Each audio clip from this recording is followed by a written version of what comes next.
people, it's your boy Spad back again. Yes, we are back. I know what you're thinking. You're the most inconsistent brother on the planet. I understand that. But let me just put it to you guys who are watching this.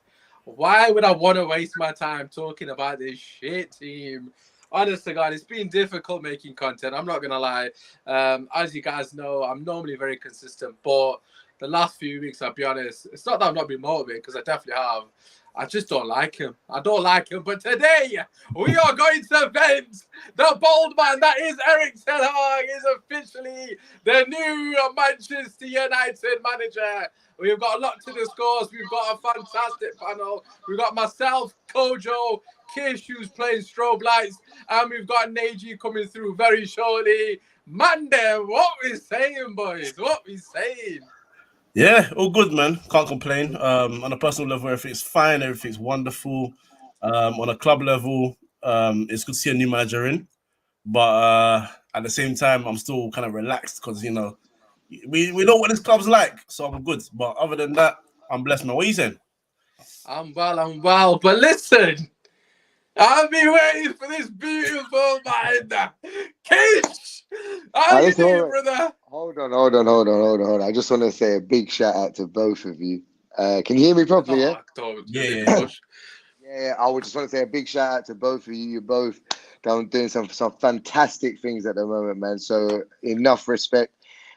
Keep up the hard work, boys, man. I want to see a lot more of that. And everyone that's watching right now, man, stay locked into both of these guys because they're making some serious moves, man. I'm too happy for you, boys. So keep it up, man. Honestly, I appreciate you, man. I appreciate. Listen, Kish, honest to God, day one, bro. You know you're my brother for life still. Always, but listen, boys, this comment's cracking me up. I was trying to be serious. Right, listen, yeah. Listen, they didn't tell me that my knees were going to be showing, man. I didn't know. I didn't know. I thought it was going to be bare hard. I thought it was going to be outside. I don't know. People don't understand how late I was. Like, I'm Pakistani. It's in our blood. But I was Pakistani and a bit extra. Like, I was late. Like, I was so late. Like, literally, I woke up at 9:30 and I had to be there at 11. And yeah, honestly, God, it takes an hour and a half to get there from Sheffield. So I was knew you were jumping. Did you know you were going on? No, so they told me the night before that, you know, long story short, obviously it's the main night producers, so they know what's happening behind the scenes. They know Ten Hag's coming. So I knew a while ago that Ten Hag was the main night manager, but I wasn't allowed to say anything because obviously they're going to be like, where the hell have you got that information from? But so he told me that Ten Hag's going to get announced today, so obviously as it has been. But then they were like doing that Man United thing, oh, well, it might be announced after Arsenal now. You know, standard, if we lose to Arsenal, let's carry up then sort of thing. And he's a Man United fan as well, to be fair. And he was like, oh, well, he can't do anything about it. He's just telling me the information. So they were like, we're going to move it back to Friday, potentially. So I was like, all right, calm. So I'm like, I'll have a line then, innit? Because obviously I'm fasting. When I say a line, I mean like 9 a.m., not like something stupid. So I'm like, I'll have a line, whatever, it's calm, whatever, no stress. I wake up 9:30, just a bit later, and then I see this guy's text. He's texted me saying, yo, we had a change of plan last minute. It's 8 a.m. And he's told me the night before that it's not happening 100%. And he's texted me the day today morning. I was like, I can't make it, bro. It's impossible for me to make it. But yeah, so I just flipping put through on wherever I could. So yeah, it is what it is. But yeah, thank you for actually watching it. Whoever this is in the comments, Ray, I appreciate it, bro. Big up the man down. Big up the man down. Listen, we got a lot to talk about. The niceties are out of the way. There's a lot to discuss, including Paul Labaya and Pogba rumours, which we will be getting on at some point during the show. I know Neji is similar to myself, so I apologise, Kish.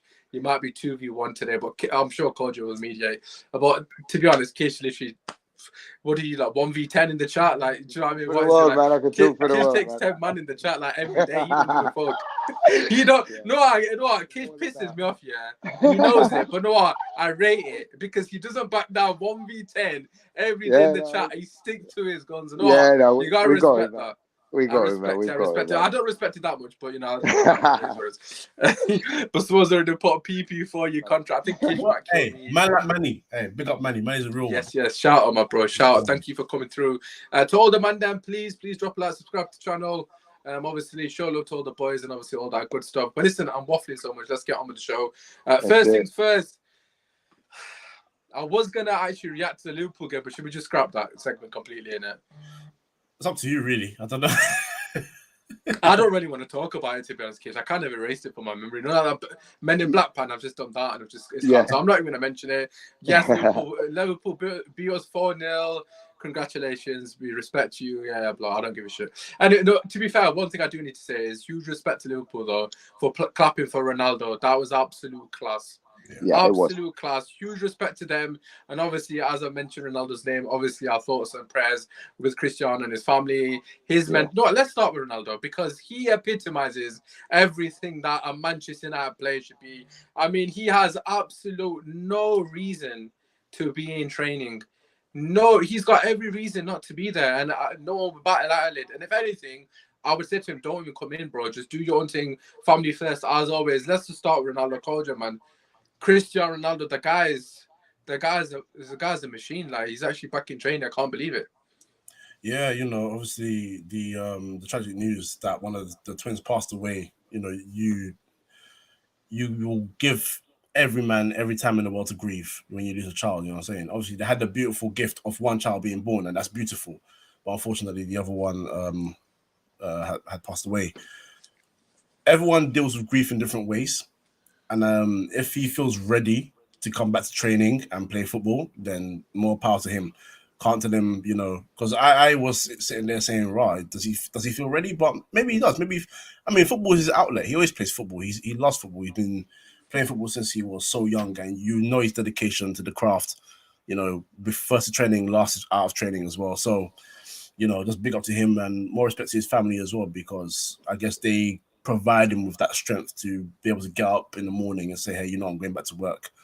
And shout out his wife for holding it down at home as well, actually. Absolutely. Because once he leaves the house, she stayed with the children by herself. She lost just as much. She gave birth to these to the two children, and unfortunately, like I said, one of them passed away. But for her strength as well, ridiculous, absolutely ridiculous. So big up to them as a whole family. Big up to the kids as well. And yeah, if he's ready for football, on a selfish note, I'm happy to have him back.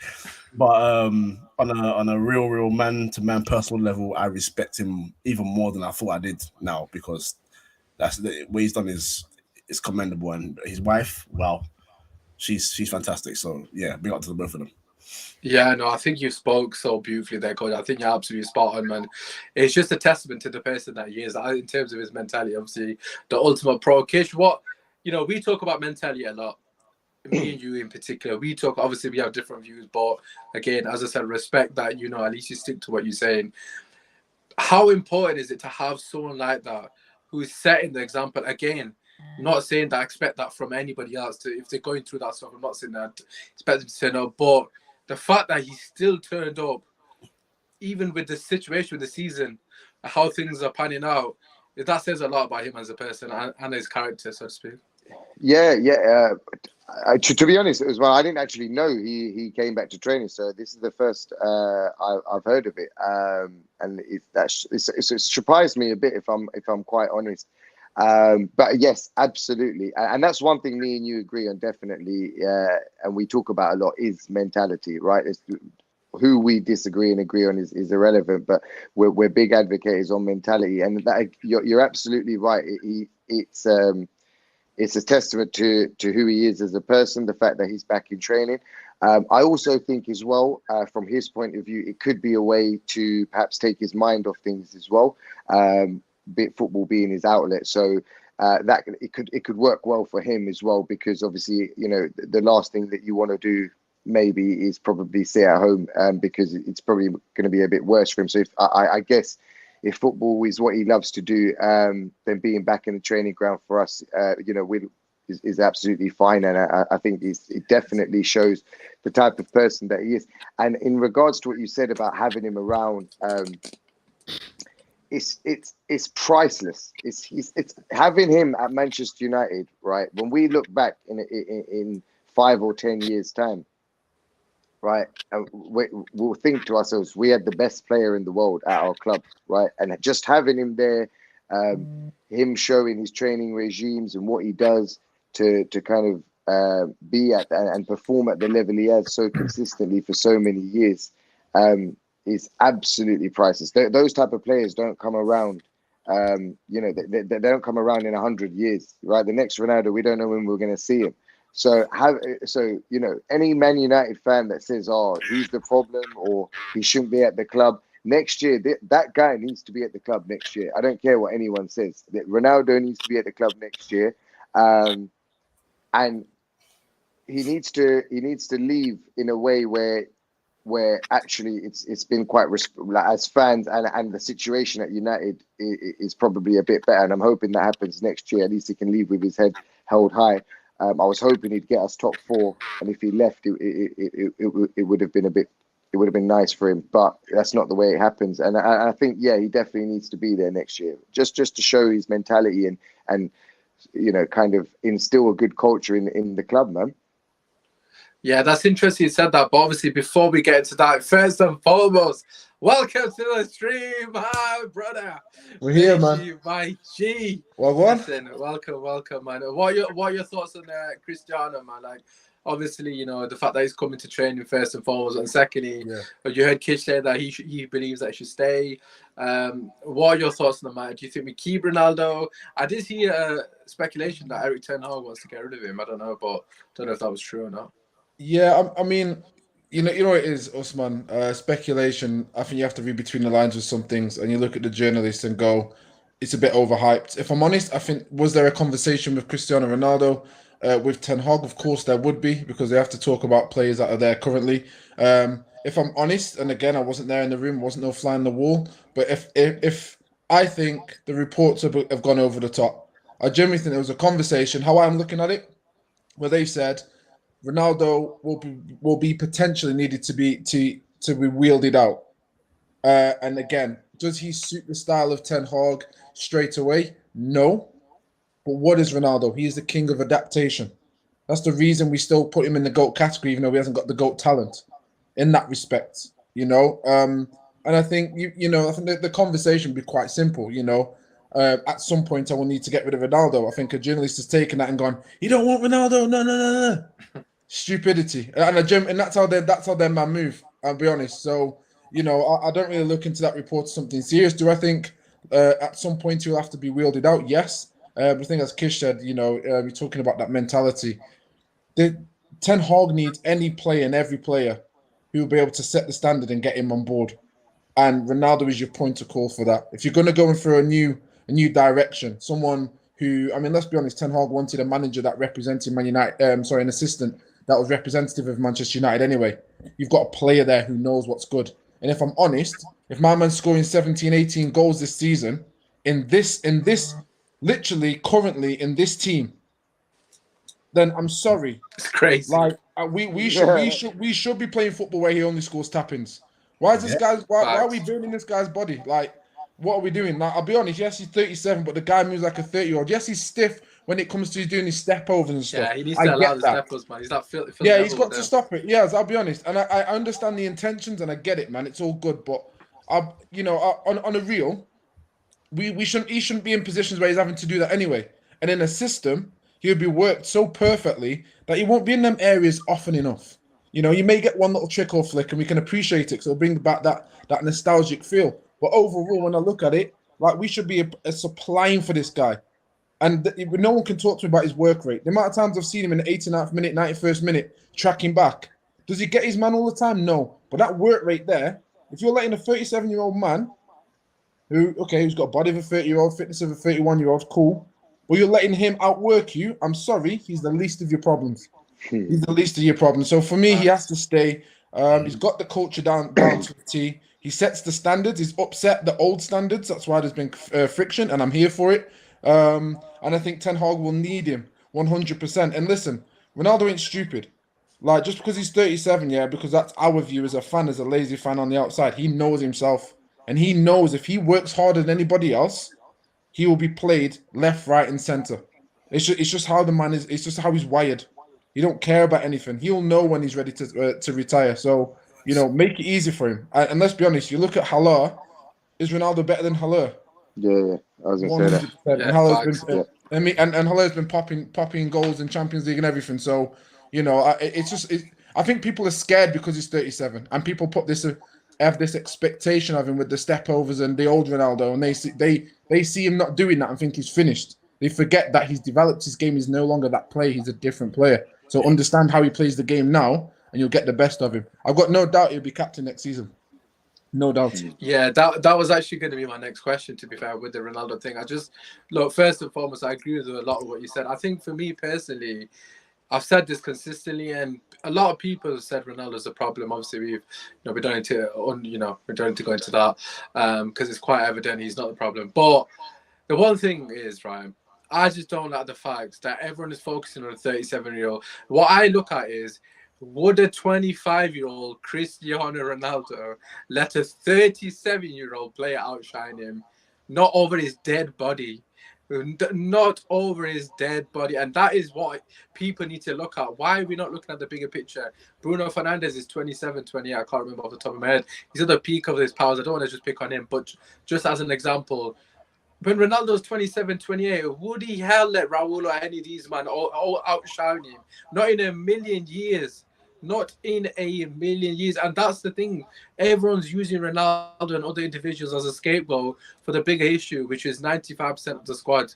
And that's what we need to be focusing on. It's just extremely short-sighted to focus on Ronaldo for me. Personally, he's the big name. He's the money signing. He's the superstar. Everyone's going to be blaming him. And it's quite lazy, to be honest. Let's look at the bigger issues. A lot of these players have been here for a long time. And guess what? We ain't won shit. So let's cut the BS.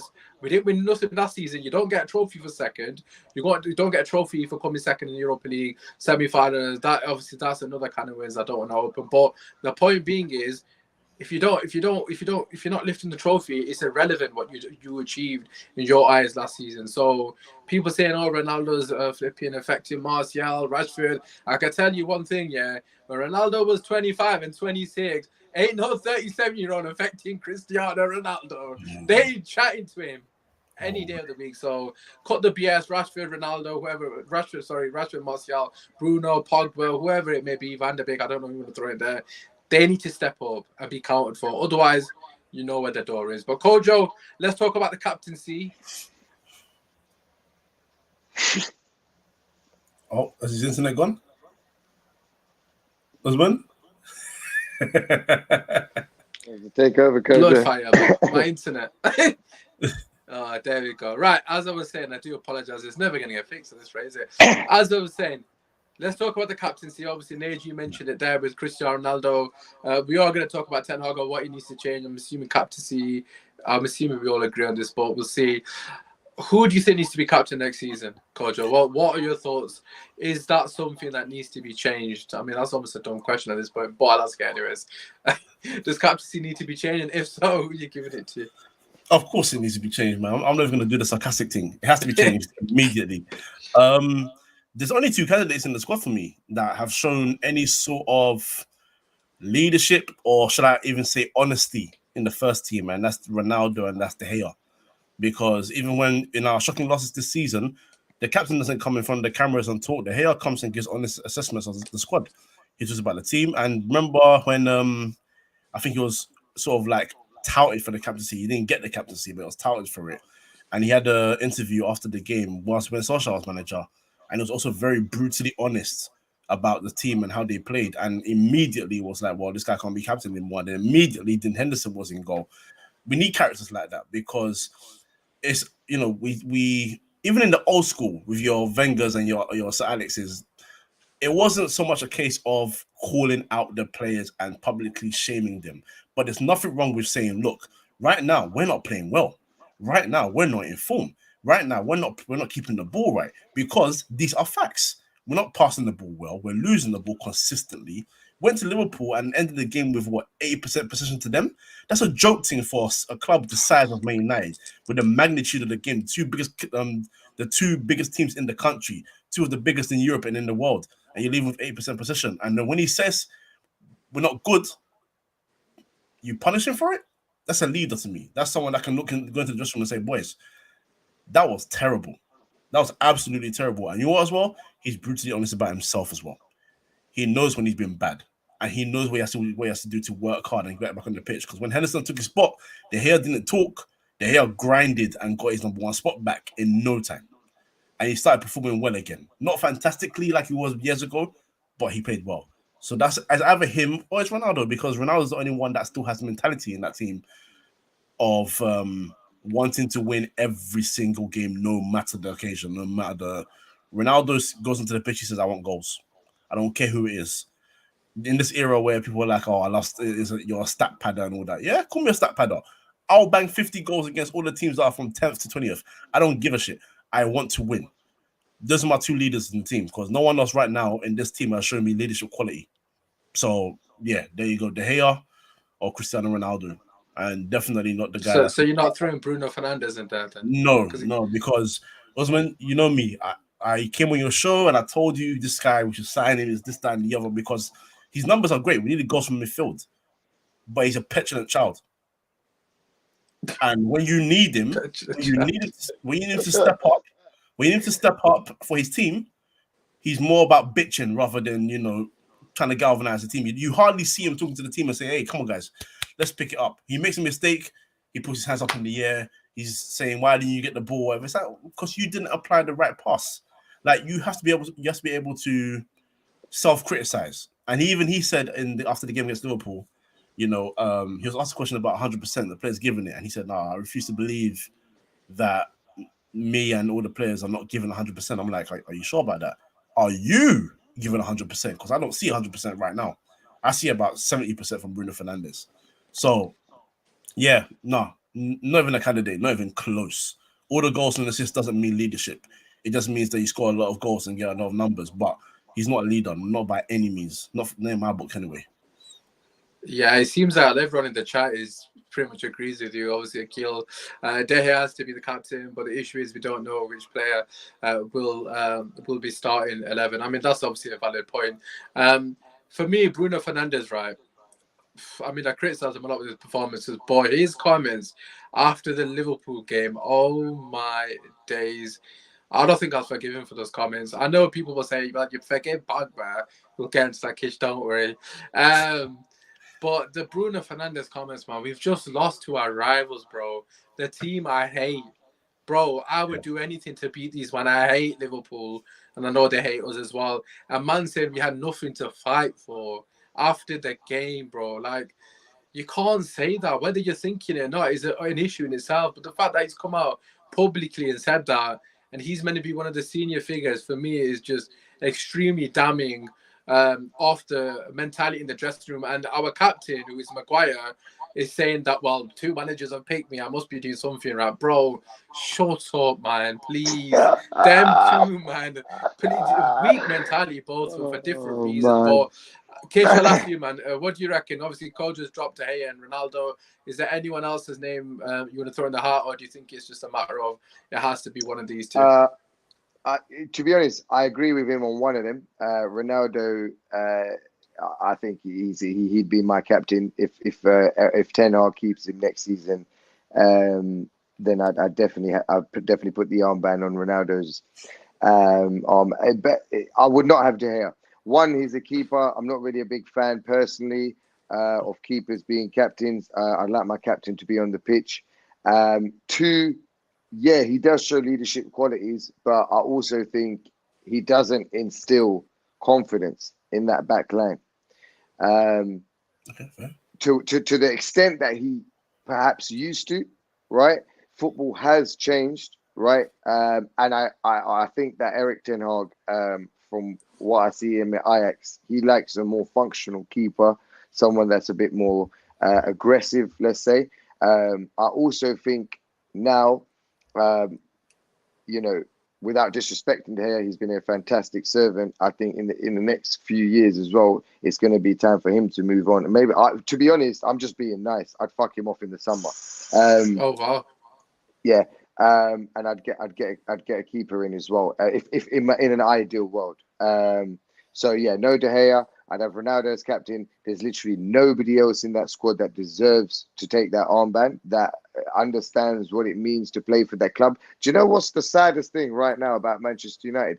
There's only one player in that whole squad that understands what it means to play for Manchester United. Even Rashford, right?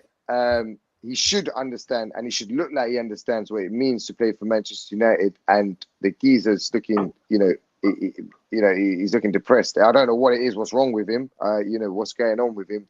He looks sad, man. But so at the moment, there's only one guy that really, truly understands what it means to play for Manchester United. And that's who your captain needs to be.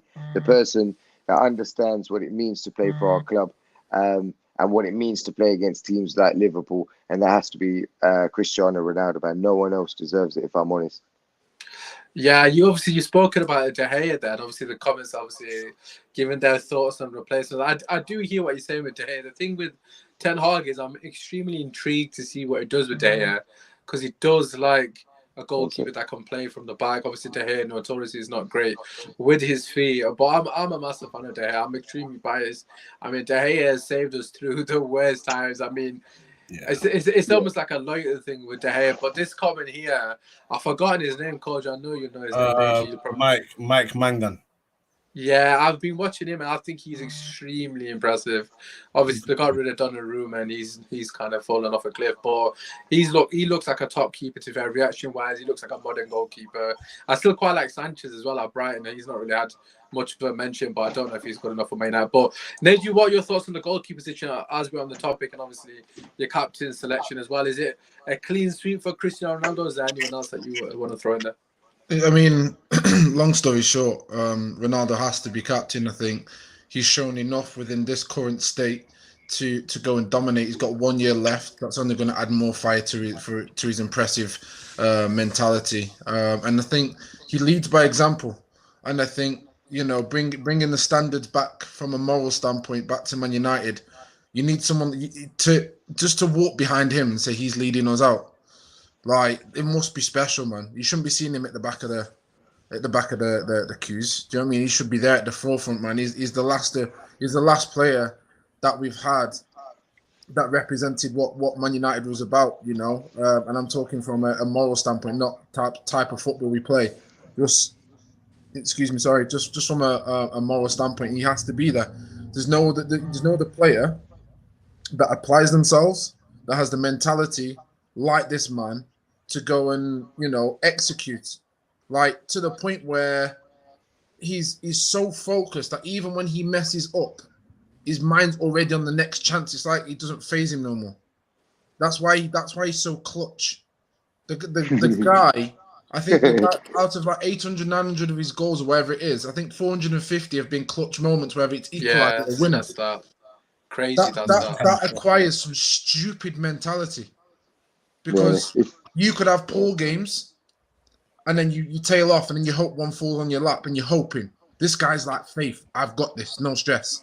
That's why a man stands over free kicks, hits him in Rose Ed, and then comes up and does that at Norwich.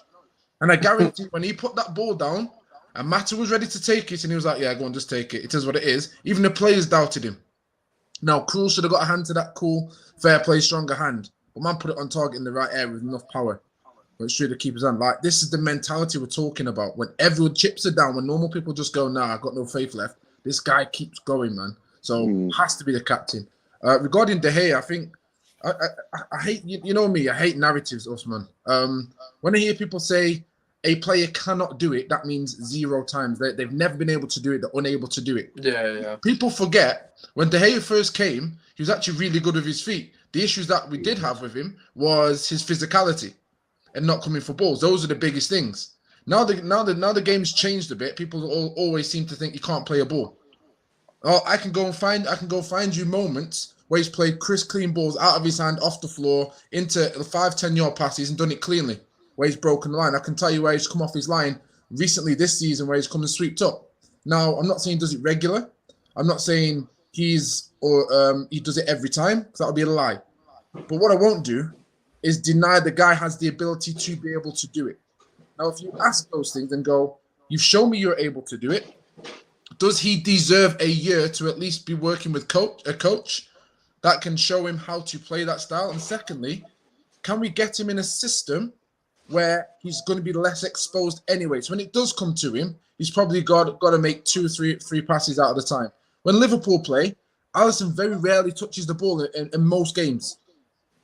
But when he does, he has to just pull it out wide or through the middle, and they're all on job. We've all seen the video of where There's Mount always an option for him, isn't there? Yeah, I mean, and this is the thing. I've got no doubt that we may have to move him on at some point. I've got no stress about that. But the biggest issue is, from a realities perspective, people think now Ten Hag's in, we're going to be absolutely flawless playing football. We are still, even if you got rid of Maguire, Lindelof, and he brought in next two centre back, and we got 3 DMs. They're still going to take time to gel and work together, which means I still know there are going to be massive gaps in areas. And bear in mind, we're not going to get all them players because we know how our club move. We're still going to be in a position where we're going to need someone to keep the shit out of the goal, because we're going to make mistakes still.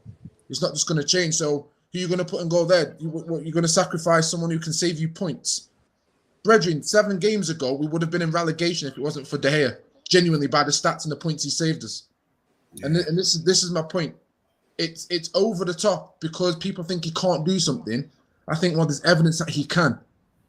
In my opinion, my honest opinion, I think yes, he's on a tight line.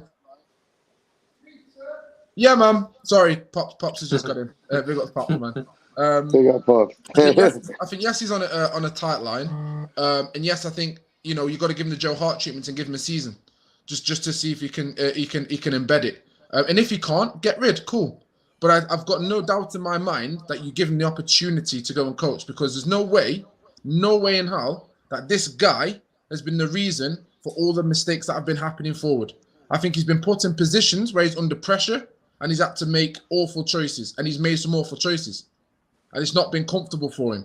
We've seen the positions where he's now having to pass to Maguire and he doesn't choose to do that. He ends up booting it. Yeah, I thought that was quite telling, to be honest. I don't blame him. He has no confidence in his defenders. But this is the thing. This is through the whole team. Why would you have confidence in the team? If you're I think they're all calamity. Forget the goalkeeper. Yeah. If your players can't trust each other subconsciously, and you're second guessing it, that says a lot. And I 100%, and I'm glad that video clip came out, because there were times last season and this season, because De Gea didn't shout at Maguire last season. Why didn't he start for Spain? He played a short ball back, put De Gea in a position. De Gea kicks out for a throw, and then they went and scored. Right? Why doesn't he start for Spain? Say again. Why doesn't he start for Spain? Because of the style of play, the style of football that they play. See, that's my thing then, because like I'm not saying Ten Hag doesn't play directly same to Lewis and I don't chat crap, bro. I just talk football. That's my honest opinion. Why? If you know how Luis Enrique plays football, I've got no doubt that would be the reason. He doesn't. He's not your modern keeper. And the way Spain play football, generically adapted to the modern style of football, it makes sense. Unless there's other logics you can bring at I can't say anything else. My only point is this, right? Is De Gea is on the decline, not the upward, right? That's clear. In what context is he on the decline, brother? Well, I'd say his performances has progressively got worse over the last 4 or 5 years. Come on, man. Really? I've seen plenty of mistakes from De Gea. Like they're ridiculous. I do think he had a really bad 18 months, but I think this season has been he's had a terrible 18 months. Let's be honest, right? And look, I'm going to be if we are to move forward from as a club, right? It has to be wholesale changes, and I'm sorry, it starts from the back, right? It has to start from the back, and in my opinion, the first person. Look. No, I'm not disrespecting De Gea. I think he's been a terrific keeper for us, and he's been, at maybe probably 3-4 years in a row, the best keeper in the world. That's not the case anymore. He's not even in the top 5 keepers anymore. And the fact of the matter is, if we want to challenge for titles, he's got to go. In my opinion, because do you think we're challenging for titles next season then? Well, I'm not saying that we'll challenge for titles next season, but if we're on the road to start challenging for titles, look at Liverpool. Their first 2 signings, right, were, if I'm not mistaken, were Alisson and Virgil van Dijk, right? So I mean, we've got to have. Okay, when I watch Manchester United, do I have 100% faith in De Gea like I used to? That tells me everything I need to know. No, I want a keeper now where when we're going out I know he's going to come for balls. I know he's going to. I'm not saying his distribution is not good. I agree with you. He does. He does have good distribution. But what I don't like about Hair, and I'll break it down, is one, he's not aggressive enough for me. He's too kind of subdued. He doesn't really pressure on the back line. Don't get me wrong, the back line is absolutely terrible. So, you know, they're not faultless as well, and I'll get to them in a second. He doesn't really pressure on the back line by coming to collect the ball. I think also as well, I think sometimes his mind could be a little bit better. What people don't give keepers a lot of credit for, right, is their brain, right, and their ability to read the game. And if you, like, Alisson makes it look easy because he reads the game so well. Edison makes it look easy because he reads the game so well. And De Gea, again, this is just my personal opinion. I don't think that that's ever been his best kind of. Well, this is the thing. If you talk about reading the game, and I'm glad you brought that point up. We look at Manchester United, and you look at Liverpool, and you look at their system. They know what every single player should be doing. So when Maguire's choosing to rush out, knowing he's not going to get there, he's thinking, "Shit, I'm a coming, I'm a going." And occasionally, I've seen him every now and then come out to the box. Only recently, by the way, not before, because he hasn't been doing it. And I agree with you on that. But because it's so disjointed, this is my point. He's being put in situations where his deficiencies are being seen more of. Now, Van der Sar, as great as he was back then, he very rarely came out. He came out at the right times. I'm not saying rushed out. In terms of aerial balls, he'll come out off his line. But what we didn't factor in is that they had two colossal defenders who commanded the box. So he had also, in a sense, if he was in this era and people are looking at stats, everything, people were going, Van der Sar had deficiencies in those levels. Now, I'm not comparing him, I think, two completely different keepers. But what I am saying is that because a system doesn't work, he's left to react to the situation. He's the last man. He's the last point of call, of course, your goalkeeper. And if you don't have competency in front of you and you have deficiencies within your game, that is going to cause one nervous goalkeeper. Now, I'm not saying De Gea is inept in terms of his abilities, but what I will 100% agree with you on is that how he's playing the game right now does need developing, and it needs to adapt. And when Ten Hag comes on, because he's ruthless, he's going to have to adapt. I've got no question about that. The biggest question that I pose, not to yourself, but to United fans is, do you think he can bridge that gap with the coaching? And secondly, if you do, cool. If you don't, why not? And what factors have you seen within him that makes you think 100% no? And I mean 100. When you see, like me, when I say I know Maguire is not going to get faster, I can say that with chest. We know that, yeah. I just know it's fact. What is telling people that De Gea can't do or shouldn't have the option or the opportunity to go and be in a system, for one, that is well working, understand how things should be working, and give him a clearer space so he knows that in this situation I must and then at least give the man a try. And as I said, give him the Joe Hart treatment. If you mess up, bro, you've got to bounce, bro. Laters. I've got no issue with it. It's not my favorite player. Do you know what? I'm all for giving him a chance, right? I'm gonna have to agree with you on that, right? I can't find any justification within De Gea, and in terms of credit that he's got in the bank. I'm a keeper appreciation, by the way, right? Love keepers. So, in terms of what you're saying there, fine. My only worry, right, is probably not with De Gea being able to learn it, because you're right. Look, he's a world-class keeper. So world-class players adapt. And I agree with what Kojo said, that he fought to get his position back, which, again, I agree with. My only worry is, have Manchester United got the time? Have we got time to be able to be giving people these opportunities? Yeah. And if I'm not, look, I don't want to say that, well, haven't we made these mistakes before? Haven't we said, oh, okay, he can do this? And I think now we need to change. It's not about the players, man. It's about the decision making, and we need to be ruthless. Like when Liverpool signed Alisson and Van Dijk, and Klopp knew, he probably knew, like, these two, they're going to be the reason I win everything, or you know, and that's what I want. I want Ten Hag to. I don't want him to come in and say, yeah, I can make him like that. Maybe. I want Ten Hag to look in the market and think, right, that's my guy. That's my keeper. I'm going to make a decision. Not, I'm going to take this guy and I'm going to try and mold him into what I need to be. Because I agree. We've been doing that for 10 years now, man. And you know what, brother? Go on, go, Kojo. Kojo, go on. Can I just say, I feel like whatever goalkeeper we sign is still going to be an issue, because the thing with De Gea is, and I go back, I mean, you guys made a great point about the defense anyway. I think, like, you said about the two colossal defenders that Van der Sar had, and then Kish earlier actually said that he feels like a lot of our defenders are calamitous anyway. And I agree with that. See, and I agree with both, because the issue is this. Now, if we were to sign, okay, let's say Onana, I think he's going into Milan, but Onana was Ten Hag's goalkeeper at Ajax before, obviously, the bogus drug ban. So if he said, Onana's following me, Onana comes in now with all his ball playing ability and all that.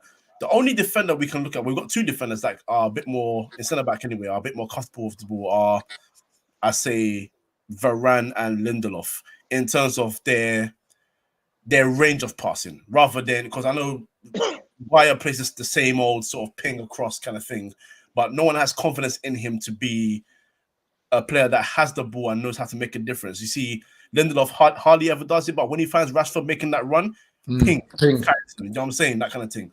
So with any goalkeeper, I feel that's an issue. The defense is so key, because it's not just a centre back thing; it's a left back and right back thing. Alisson knows he can ping the ball straight to Robertson. Robertson knows what to do with the ball. Trent Alexander knows what to do with the ball. Centre backs know what to do with the ball. If it goes past them, the midfielders know what to do with the ball. And with Man United, we have for a long time not had players that know what to do with the ball. And then when we've had players in the past, present, that have the ability to know what to do with the ball, more time is like, where do I go from here? What do I do next with the ball? Because sometimes there's a lack of support. Sometimes they hold on to the ball for too long. Sometimes it's this, sometimes it's that. But either way, because there is no collective cohesion within that midfield, any goalkeeper that comes in, see, I sympathize and then don't sympathize for De Gea, because again, you guys made great points. He is very, very, he has his personal responsibility. When you make mistakes, you must own up to them. And I called him out earlier for that, saying that, you know, he's obviously been aware in the past where he's been making errors. That's why he had to fight to get his spot back. Because if I'm being honest, in my opinion, Dean Henderson can't touch him. I don't think Dean Henderson's near David De Gea's quality. But he was put into the team because we thought that he could play or help us play a more better style of football going from the back to forward. And we saw no change, because no matter what goalkeeper's in there, we're still a shambles going forward anyway, from back to front. So De Gea is an issue, but I don't think he's a bigger issue. But what I would say is this: if we are signing a new goalkeeper, De Gea, if he's going to stay, has to be the number 2. And if he's not coachable, like Kish said, look, if it doesn't work out under Ten Hag and Ten Hag doesn't want to do with him anymore, later. That's what we have to cut. We have to cut ties. 100%. That's the be all and end all, because we've lost bigger. He's one of our biggest players ever, but we've lost huge players. Like, and we might even be able to run a little 20 mil for him as well. Exactly. You know, and I'm hoping that we can get back to that, because I think everyone remembers his first season, skinny kid, wasn't strong enough, wasn't aggressive enough, like Kish said. But that second season, when we got Van Persie in, we saw a different goalkeeper. He was a lot more commanding. He was winning those crosses. He got a bit more bulkier as well. And then after that went away, I don't know if the coaching. Kojo, there was a moment. I don't know if you remember, brother. There was a moment where people started to surround him on the line. Exactly. He started making goals. And my man wasn't getting calls. There were certain levels where he was actually getting fouled. There wasn't getting calls. I genuinely think that knocked his confidence. And I think subconsciously that plays a part in how he plays the game. And that takes a lot of rewiring to get out. Again, it's not an excuse. It's just a factor of how the mind works and situations that I've seen him being in. Because you mentioned greatly there, under Van Persie, this is what I was saying. I've seen certain assets to his game which defy other people when they say he can't do X, Y, Z. And that was a great season. My point. That's my point. Do you think any defenders would ever dare try and surround Manuel Neuer, or like, you know, I don't know, Donnarumma? Like, that's what I want in goal. I want a beast, man. I don't think who's commanding, innit? I don't think if you try to surround Mendy will look at. Say that again. Sorry, brother. I don't think it was an issue being surrounded. I think it was an issue when he wasn't getting certain decisions. But there was a good, I think, 7 times I saw the man get fouled. We saw the replays, and they were giving the goals. The guy was getting shoved in the back, headbutted, and he wasn't giving. And I think if you're not going to be protected like that, then every time you're getting surrounded, you're thinking, "Shit, I ain't going to get nothing here if I get bullied." And that's just a standard trail of foot. That's a human trait. Another thing is, our players don't protect each other as well. 100. You're right. You're right about that, coach. You're right. I always think back to that moment. When we played Spurs, it was COVID season when Martial got sent off. And he got oh sent my off. god! And I'm thinking, where was the team, bro? I'm thinking, I hate doing the whole nostalgia thing, but I'm thinking if you just go to previous teams, if that's one of our guys, we're surrounding the ref, it's a war. 100. I'm saying you're defending your guy till there is no defense left. Like, you got to back your boy in all situations. And he was actually treated worse by Son. Yeah. A little tap, Son falls over, and immediately is sending off. Your captain is saying, I think it was Lamela, bro. Pardon? I think it might have been Lamela. Yeah, sorry, it was Lamela. Sorry. It was Lamela. It was Lamela. Sorry, yes, Son. Sorry about that. It was Lamela. And it's just like, even that in itself lacks fight. So with De Gea now being a target, you would hope your centre backs, whether it's Maguire, if you go back to the days of to back the thing, man. You got to say, ref, look at my guy on site, bro. What's happening here? So, I feel like, look, the goalkeeper thing is an issue, but we need to address that backline and then the midfield in front of it, because no goalkeeper. I mean, if Alisson or Ederson was in this team, Ederson's ball playing is phenomenal. That guy can find you. I can't deny it, Coach. Getting a keeper I would classify it a luxury at this stage, right? And that's, for me, that's what it would be. If we got a keeper this summer, I would consider that a luxury signing. We don't really, if you ask me who I'd rather sign, a centre back or a keeper, it's definitely got to be a centre back, because Maguire is obviously the worse player, right? And he affects the team more. So in that sense, I mean, we're probably gonna have to suck you up anyway. He's probably gonna still be there, because I don't really see who we're gonna get in. That's the thing as well. That's another factor as well. I don't know many keepers who would come to us at the moment. I mean, you might have Onana, but I mean, how many players we're going to take from them? Oh, Onana's going into Milan now anyway, so that's even a done deal. Oh, we're not taking Onana, bro. I don't like his. I use that as a scenario thing. Yeah. No, I know what you mean. Onana's. I actually obviously said on the interview when I did it earlier that we need players like Juri and Timber. I'm not saying bring him personally. But players that come in and suit Ten Hag's system. I'm not looking for the flashy names. Osman, do you think Twanzebe's got a chance now? No, it is, right? Player profile. I know Kojo is again. I can't lie to you. I'm not a fan. Yeah, Kojo's not a fan, but I've always loved Twanzebe, right? And obviously he did that phenomenal performance against PSG. I don't know what's happened to him. I don't know how he's getting on at Napoli. I've not really kept up with it, to be honest. I can't really comment. But he's not the oldest. But I still probably would fancy him over Maguire. Still, I'm not gonna lie. But is Kish gone? I didn't even know he had to go. But in terms of just personnel, obviously you guys spoken about the goalkeeper in detail. I just don't think it's our biggest problem. I just don't trust. Obviously, I agree with a lot of what Kish said and what you said, Age. I think you both brought really good points to the table, to be fair. And I think you're both actually right in what you've said. Obviously with yourself, Kojo, as well. But for me, is that I've kind of overlooked it, to be quite honest with you, because I don't actually think we're going to sign goalkeeper. Guys, I don't think he's actually going to sign a goalkeeper. I think that was his next line. I think that was his next line. Yeah, his next line, and then his next line after that was Maguire's the greatest defender ever, and he should be kept on. I think that's what he's saying. Bro, honest to God, I don't know what's wrong with my internet, man. It's been so long. I've called these guys up so many times. It's been working fine for a time now, yeah. As soon as I come on a podcast, it doesn't work. I don't know where it is. They don't like me. But yeah, as I was saying, basically, I just think there's more important areas, obviously, as Manny said here, key areas, centre back, CDM, centre mid, and obviously striker, obviously right. I would throw right wing over striker personally, but that's just me. Shout out to Alice, who's in the building as well. Thank you for the support. I appreciate you. Shout out to everyone. Obviously, make sure you keep slapping the like, subscribe to the channel. I do apologize. My internet's absolutely shocking, but I can't really do anything at the moment. But listen, let's talk about Ten Hag. Obviously, I'm not going to say what your thoughts are, because to be quite honest with you, we all knew he's coming and we've all done spaces, etc., etc. So I know everyone's thoughts anyway. But let's talk about what you would change. I mean, there's a long list of things, so I'm only giving you 3 options. So, because obviously we can literally be all night talking about things we need to change, because it's literally what wouldn't you change would be quicker. 3 things you change. Obviously, I'll let you guys give a bit of. I'll give you guys a bit of thought. I feel like you'll know the first one, anyways, and I'll give mine. If I disconnect again, coach, just carry on. So the first thing I would change above everything, and I'm not just saying this to sound like whatever, bandwagon. Get rid of Maguire. I'm sorry, I'm not having it. Like Maguire, captaincy definitely gets stripped off him without a shadow of a doubt. But he can't be starting next season for him. The first game of next season, I don't want to see Maguire in that starting lineup. I don't care if you don't get not even on the bench, rude boy. Bro, just please on the bench, please minimum. Nah, not on the bench, bro. Get him off the bench, bro. Bro, no worries. I'd rather have Mengi there, man. No cap, and that's 100% Mengi as well. So for me, bench or get rid has to be. Second thing I would change. Breaking news. Apparently 120 million will be the budget he's given. So that means no Darwin Nunez then. He's not signing no big striker. 120 million. So bro, and I don't know if we're going to sell players and get money back either.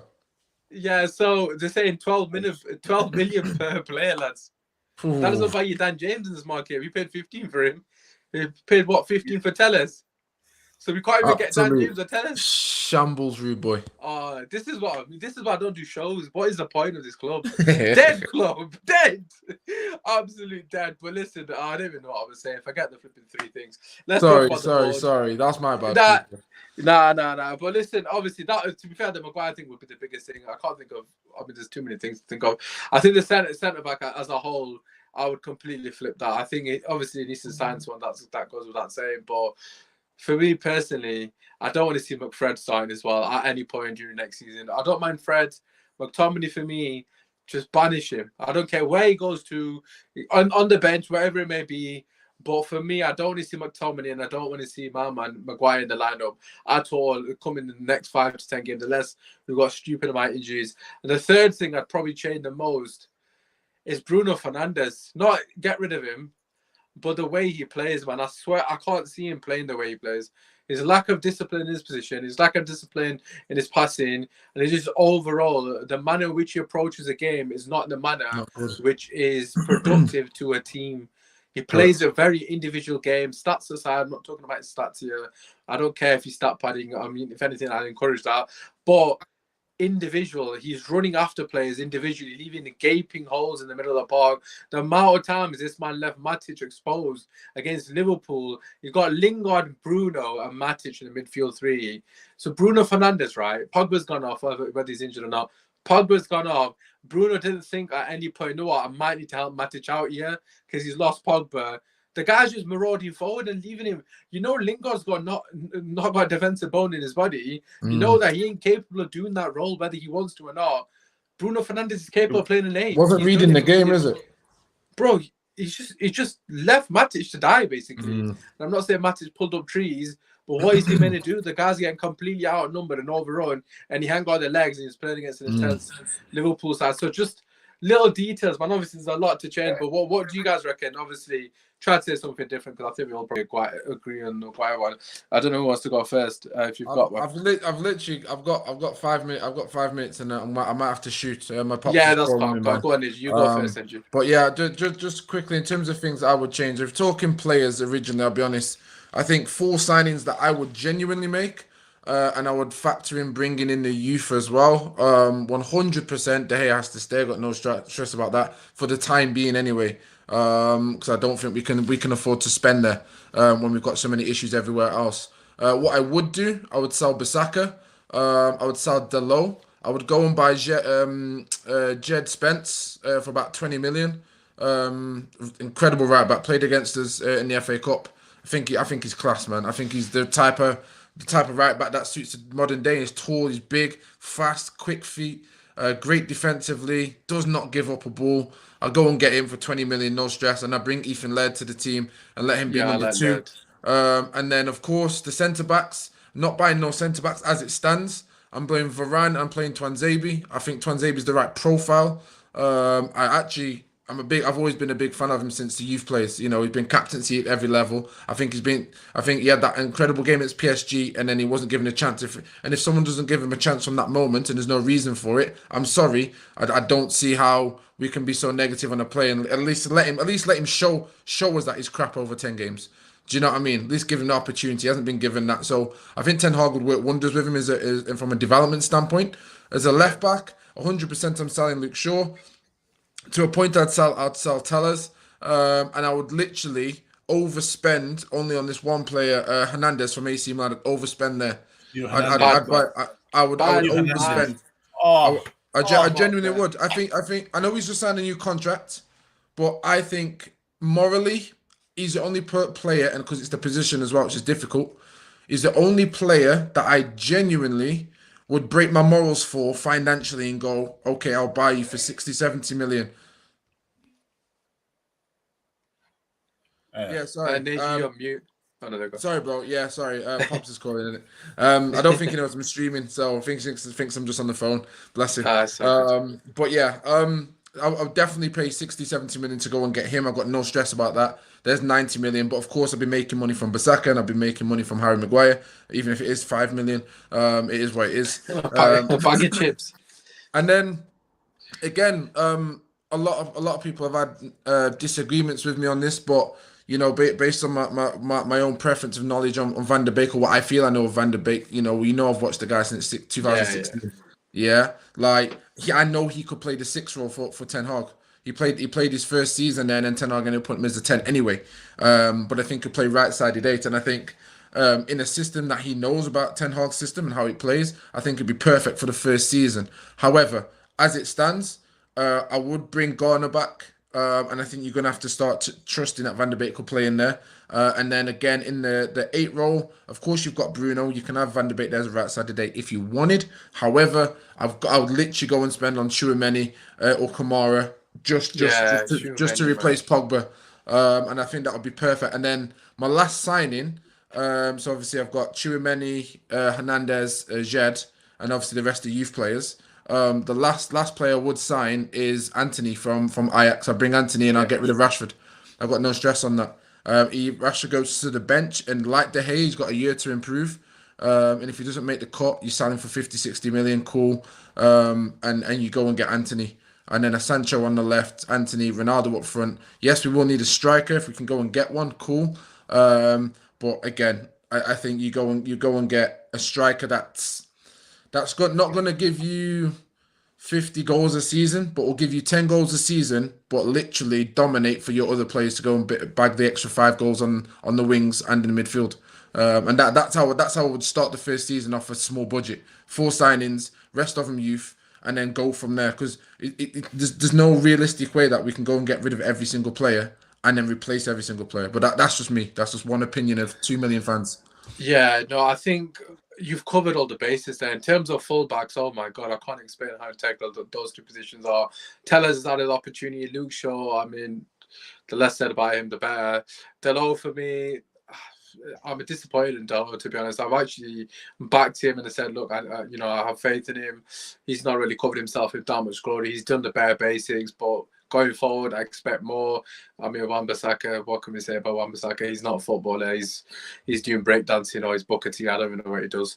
But listen, Kojo, what do you reckon, man? Obviously, Neji's gone through a couple of players. Obviously, Tchouaméni, I don't know to pronounce his name, but that guy, man, he's the one player I want. Like, I would love to sign someone like that. But Kojo, what do you reckon, bro? Jerry's put Cam Maguire be coach, lads. No, because I actually agree with a lot of what Naji said. I'm going to try and be a bit different and bring a different 3 because I do agree with a lot of what you said. So firstly, James Garner starts. I don't care what the midfield is, but James Garner starts in that midfield for me next season.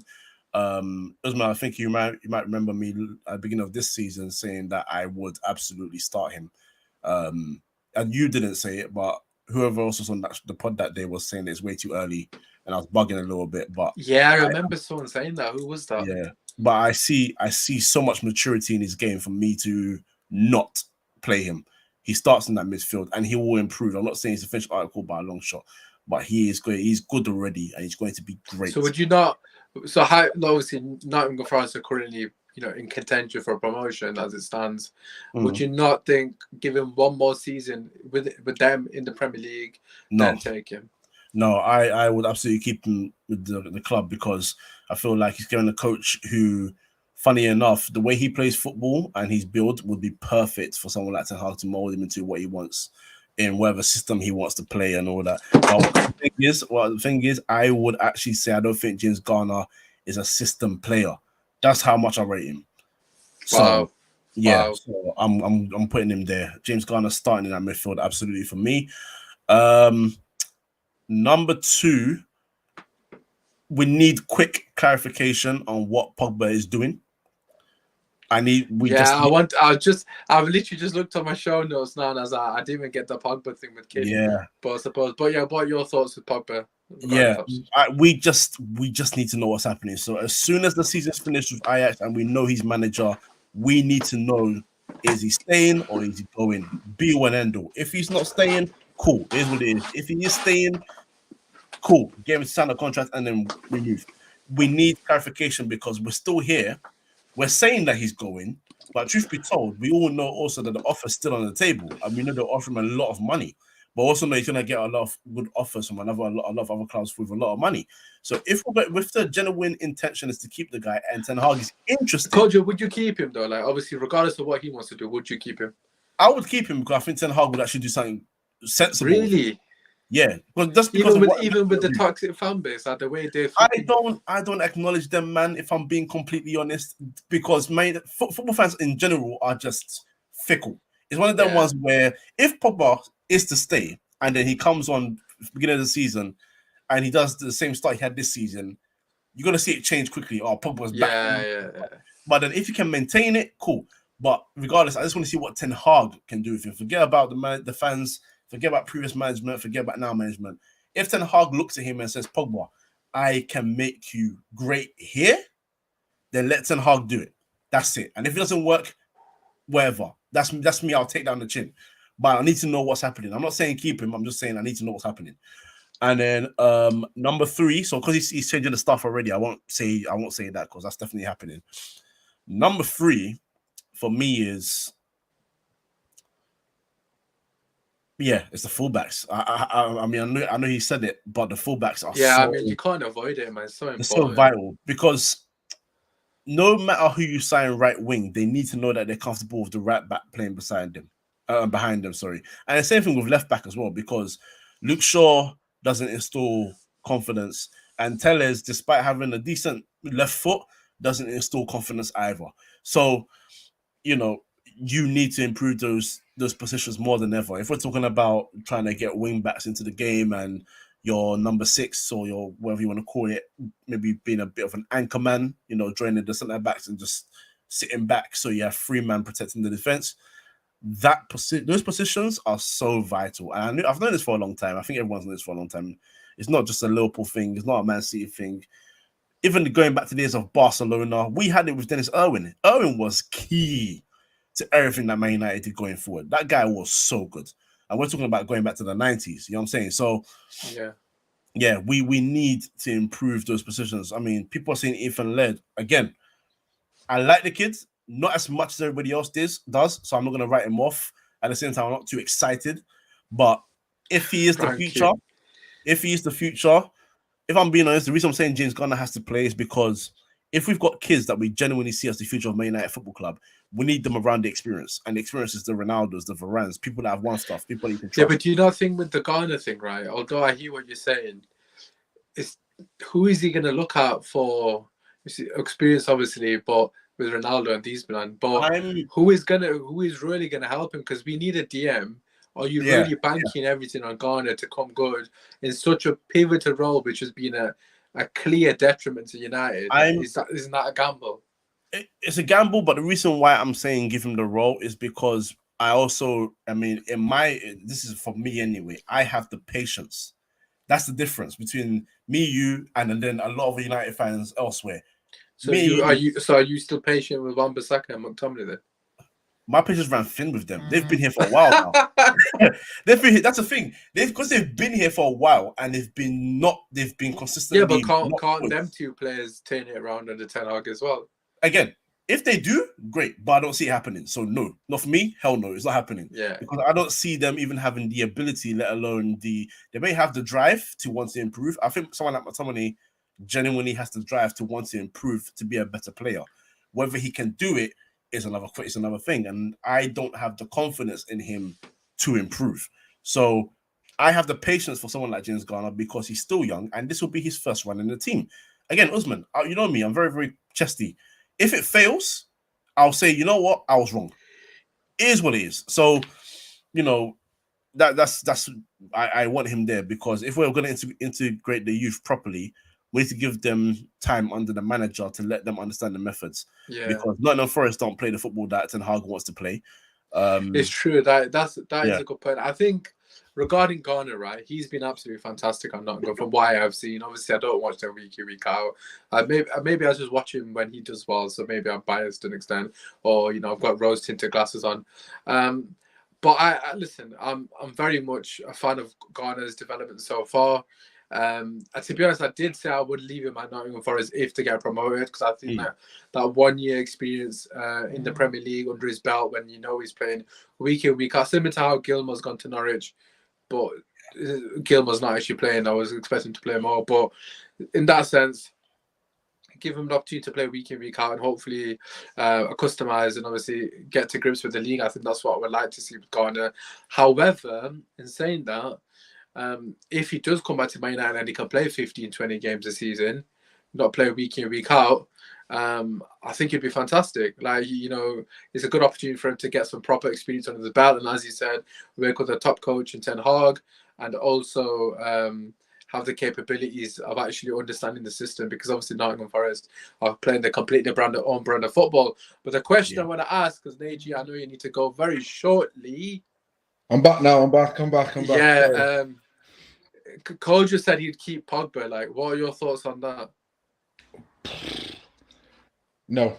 Wait. No. I said I need to know what's happening with Pogba.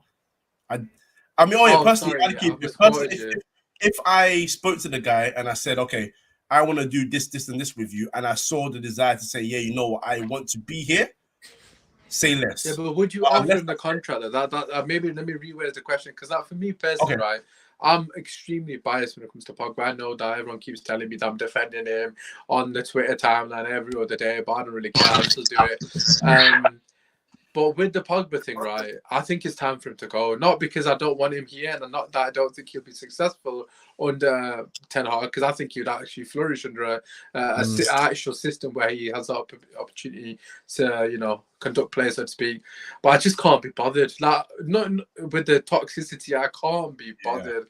Yeah. Like, Lord knows what he's thinking, but as a fan defending him, it's just become draining now. The fact that I go on Twitter and I'm seeing big accounts that with God knows how many followers and verification tweeting nonsense like he's faking injuries, and everybody's lapping it up and everyone's agreeing with it. And I was just like, the guy can't win, man. The guy literally can't win. I got Simon Jordan on TalkSport saying shit like he's been shit for 6 years, and everyone's lapping it up like, yeah, Simon Jordan's right. No, he hasn't been shit for 6 years, my guy.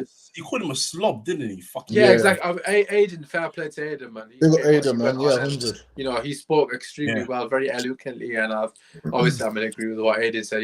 He's backing my boy, but even then, like, Aiden was absolutely spot on. It's just an absolute myth that he hasn't, he hasn't performed within those 6 years. But that aside, I just think it's the right time for him to go. The fans have completely fell out of love with him. And to be honest, I just wanted to be happy, man. Just go enjoy your football, you know, hopefully win some trophies and just move on, man. That's how I see it, Nigel. What are your thoughts, okay? I mean, I'm in full agreement, man. Do I like Pogba the man? Yes. Do I like Pogba the player? Yes. Do I feel people have got Pogba misinterpreted based on how they think he should play football? Yes. I think the expectations of Pogba in terms of how he should be playing are false from the majority of fans that I've had the privilege to speak to so far. Again, doesn't speak for those that I haven't spoken to, but I'd say 70-80% of them think he should be getting goals and assists, being the biggest creator, this and this. No, That's not him. He is a luxury player.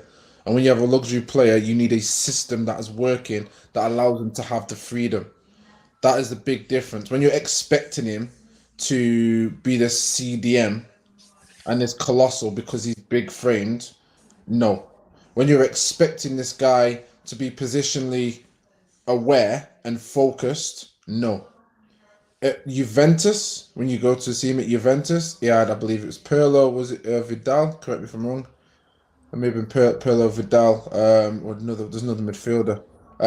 You had Marquise at a point. There we go. Thank you. And the system that they were playing, all the hard, dirty work they did. They then give the ball to Pogba, where he had the freedom to do whatever the hell he wanted to do in that left-hand side of an 8. Yeah. And this is the difference. We don't have a system that suits him. Go back to Pogba's right at the start. Jose Mourinho did not want him. Ed Woodward sold him a dream to say, we're going to build a team around you.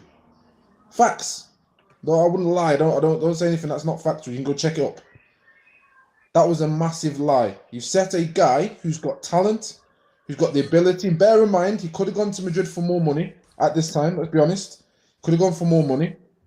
He didn't. He wanted to come back to Man United. He was sold the dream, like every other player has been so far. Sold the dream. Jose did not want him. Now, I'm not saying I agreed with Jose's tactics and how he went about him, but if a manager, regardless, and it's the same issue what we're going to have with Ten Hag if the board don't pick their ideas up, if a manager doesn't want a player, you should not be bringing him in. We brought him in for commercial reasons only. Yeah. And the facts are there for that. So, again, you've brought him into a disjointed club, which is also a disjointed team. Now, this doesn't excuse Pogba for certain performances, but I understand that his deficiencies within the game are going to be exposed, which gives people a poor idea of who Pogba is as a player when they have these expectations that are incorrect. So if you have certain expectations of the man and expect him to do X, Y, Z, but he can only do A, B, C, then I'm sorry, that's on you, not Pogba. And you're getting frustrated because Pogba's not in alignment with your expectations. Understand the player and how to get the best out of the player first before you make a judgment or an incorrect judgment. That's all I would say to those fans who have that idea. Those who understand that he is a luxury player will understand that there's no way that player was going to thrive in this team, in this squad, in this club, when you know how we're run and we're buying players with no structure that are not on his talent level for one or his ability level. We've been screaming for a DM for 4 or 5 years. A replacement for Matic, 4 or 5 years. Something we all know Pogba needs next to him. We haven't got it. And yet this guy's had to play left wing, centre defensive midfielder, centre mid, right wing, cam. In with the greatest of respect, just to facilitate a Fred and McTominay. I'm sorry. It's Bruno. We have a player like this in our team and we don't know how to use him. Now, the areas where I would criticise Pogba, he's not always available. I do think he's injury prone.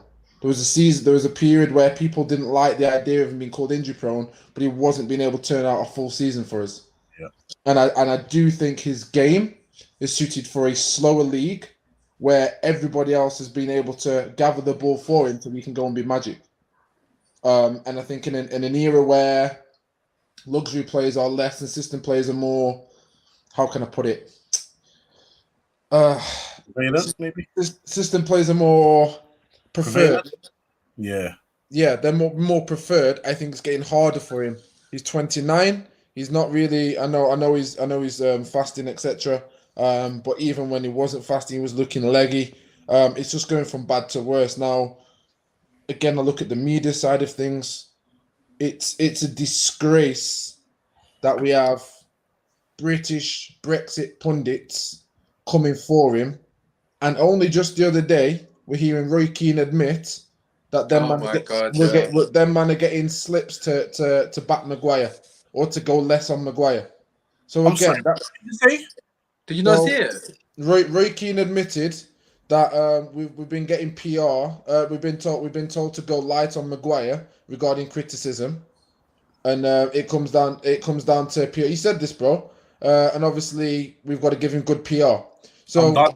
I'm all done. all them people that listen to pundits and stuff, they're holding back the truth and take it for face value. Says everything about it, and they'll take it on board and go, yeah, this guy, like he is lazy. I mean, who listens to Graham Souness? I'm sorry, I call it bluntly. I see a racist. I know a racist when I see one, bro. As no one when I see one. I don't care, bro. Graham Souness, awful man. You can see it in his eyes, man. So Vindictive. honestly, Vile. he is so clear as well. He's trust me, he's so old school. And I ain't got, you know what, Usman? And Kojo, I ain't got issue with racists, yeah. I ain't got no issue. I like the overt ones who come out and say, yeah, I'm racist, at least I know where I stand. I hear it. I hear it. I was like, okay, cool, safe, no worries. I know not to come to your door. Safe, no problem. But the ones who try to deny it, the time, I'm gonna go off on a bit of a tangent here, but when we looked at the punditry and if Michael Richards wasn't there, yeah, bear in mind he's a Man City through and through, and Michael Richards was not there, no one's gonna be pulling up Graham Souness. Graham Souness almost lost his shit just because Micah put some honest facts, not opinions, facts. Yeah. What non-racist man reacts like that? Because he has an agenda against a man he dislikes. Yeah. And what do you dislike him for? It's crazy though, because like obviously what you said about Pogba, obviously in terms of the reasons for certain aspects of unsuccessful tenure, but it's so evident that I know Coach has seen it. Norris. It's so crazy that they can go on national TV and just subtly brainwash people and paint this agenda and paint this narrative of Pogba as he's a bad human being for like whatever reason. Like, how many times that they brand him with the same thing? And this is the thing that Neji, you know me, man. I'm always calling out double standards, but everyone was saying Pogba is lazy, yeah. And okay, whatever, there may be a case for that. But what happened when Pogba got substituted? What happened? The players are still walking around. Yeah. What's happened? Why none of the players being called lazy now? Because Pogba's not on the pitch. I guarantee you, if Pogba was on the pitch and he played that 90 minutes, all you would have heard is Pogba's a lazy, entitled, P-R-I-C-K. The whole game, no one's doing shit. No one's running. It took a young lad in Hannibal to come on and actually show, actually some endeavour and actually try and get about the pitch. Okay, granted, he's fouled everyone, but for me personally, man, the narrative is just absolutely blinded. But listen, we're going to wrap it there because it's getting extremely late. But before we do, Neji, I've got to ask you very quickly your score prediction for Arsenal. We are going to do a show tomorrow anyways. I probably caught you off guard here because we haven't spoken about this at all. Yeah, no. Score prediction for Arsenal. Playing away as well. Yeah, I'm going to go Arsenal 3, United 1, Ronaldo penalty. Wow, 3-1 loss. Okay. Well, these men have got no fight, man. They don't want to play for the badge. They don't even want to play for themselves. So why do I expect them to be professionals first? Don't forget the talent and the quality. Why do I expect them to apply themselves? That's fine. That's basic. We've gone back to grassroots. Can you put the extra yards in? Like, that's where we're at now. So, yeah, man. Yeah, you know what? Look, the thing is, I can't sit and really disagree with that score prediction. I know that sounds crazy because everyone's going to be like, oh, you be right, Arsenal off X, Y, and Z. We've got a 2-1 in the chat here by United Way. The thing with me is, right, I just don't like the mentality of the club. I do not like the fact that Bruno Fernandes is coming out and saying we've got nothing to fight for. What about the fans? What about the fans, exactly. Guy? You're telling me that you think in your head that you got nothing to fight for when the fans are getting absolutely blasted. Like, I can't show my face like without getting rinsed by my mates, family, on the spaces, on Twitter. We're getting bantered left, right, centre. And the fact that he's got no professional pride. And I said this to my mate who's a Liverpool fan. We're playing 5-a-side tomorrow. I said to him, you know me, bro. Like, I take 5-a-side, extremely competitive. Not pulling his way. I'll tell him, bro, fix up what you doing. We ain't playing for shit. We ain't got nothing on the line. We ain't got no money, nothing. But I show more professional pride in that moment when I'm playing 5-a-side than this guy who's playing for Manchester United in our biggest game of the season against our biggest rivals. And for him to come out and say that, it's extremely damning and it's extremely disappointing as a fan. For me, I hear what you're saying, bro. Like, it's hard to really trust. It's hard to really trust the players. But what I will say is, I want to see us come out and actually attack them. Allow the Liverpool. Allow the Liverpool score. That's what he said. He wants to see us to come out and attack them, man. Osman, I'm trying my best here, bro. But you know what? Okay, cool. Right, it's just me and you guys. Okay, no, he's back. Yeah, He's back. it He's literally back. does it for 5 seconds. I don't know why it does that. Cool. But yeah, so basically, I was saying, I want to see us come out and attack them and go for the game, man. None of this BS that we're trying to park the bus, as this gentleman here said. I've never seen a back five get so easily exploited. Basically, it's embarrassing. I'm gonna say 2-2, but I want to see us come out and try to win the game. But I think we'll probably draw. To finish on some positive, I'll be honest. And condolences to Ronaldo, by the way. That's just like that's just so disheartening to see. The fact that he's coming back to training, it's on his shoulders. He probably needs his therapy. If he steps into that change room, of course we know he's a massive dynamite in there. But please understand, I'm asking the players, if you've got nothing to fight for, and this guy's coming back to sorry, Pop shouting. If he's coming back to play under them circumstances, no player in that dressing room has a reason not to actually look at themselves on that day when he steps in there. Like, you've just lost your child. You come back to training. You're going in to play football, and you're trying to tell me you're prepared to lose now. If you don't play, I don't care. Play for us. Play for them. Play for my man who's willing to show up for you and get you out of trouble. Stop you from getting stick for one game. Go and play for him, innit? Go play for him. Don't play for us. Play for my man. And if they do that, cool. Say no more.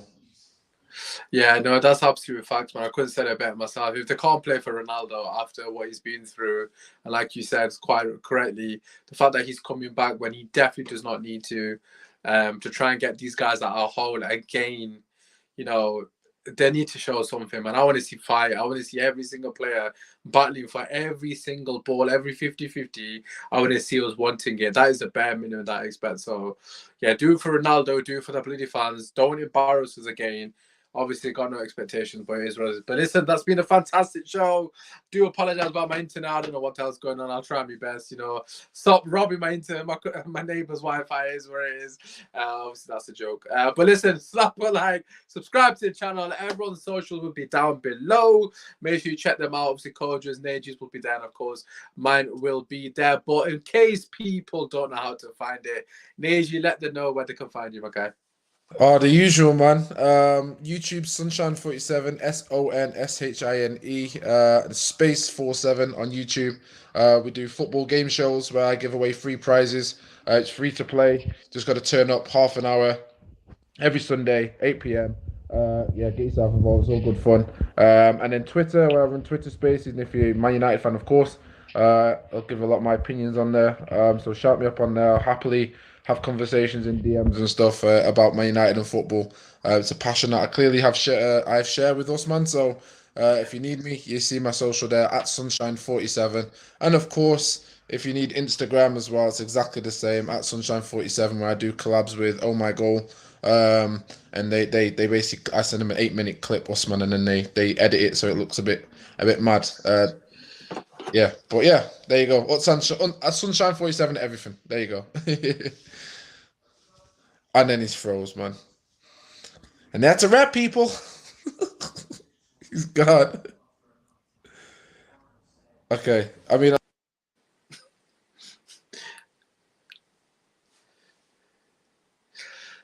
Oh my God, I'm so sorry. I don't know what the hell's going on, but listen. Listen, make sure you check out Naji's content. Obviously, make sure you subscribe to the channel as well. Obviously, my stuff is down below, as is everybody else's. Kojo's content. You can find him on 3 in midfield. I don't even know if anyone can hear me because I can't hear Naji. Naji, if you can hear me, I do apologize. I can't hear you. But listen, make sure you follow Kojo as well. 3 in midfield on Twitter. There we go. And YouTube. Subscribe to his channel. Subscribe to my channel. Follow our socials, all that good stuff. Subscribe to Naji as well. Like I said, very close to 300 in case you haven't already hit it, in case I haven't missed out. But listen, it's been your boy, man. Hopefully we'll be back in the coming days. Probably Monday, most likely. I'm away this weekend, but it's been your boy. Enjoy.